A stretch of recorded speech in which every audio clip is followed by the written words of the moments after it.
So today I'm going to talk about breakouts. So when would you buy a breakout?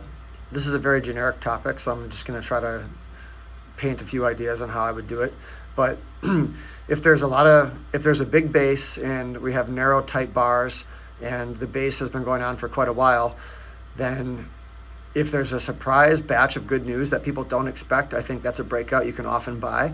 However, a lot of times you're going to get a deep retest of everyone who bought to shake them out, and then it moves after that. So sometimes it's even better to wait, do some, maybe get out, and then get in on the retest. That's one thing. If there's a lot of news and fanfare and the base is short and we've already had a big move, it's much more susceptible to failure, and I'd be careful.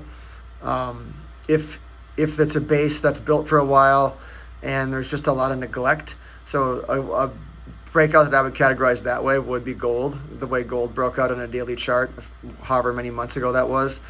I was looking at retail gold ETF participation, and it was just trending down. It's still trending down. So that was a breakout that had very little fanfare, very little interest, and it's a breakout that held. So that gets me a lot more excited.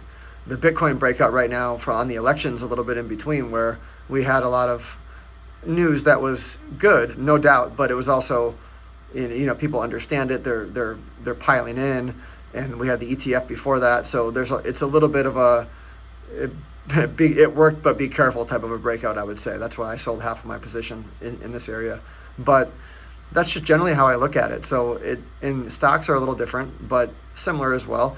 If there's a real surprise announcement and we haven't done anything in a while and it's material, then we go.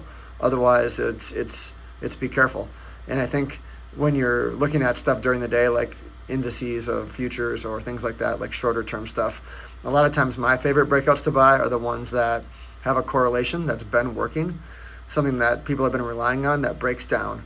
So just imagine that, for a simple example, NVIDIA has been driving everything, and NVIDIA is really weak, and the S&P 500 kind of just sits there in a range and has maybe some big levels up above, and it tries to go down. Maybe it pokes out the bottom of the range, and the minute NVIDIA stops going down, the S&P's breakout.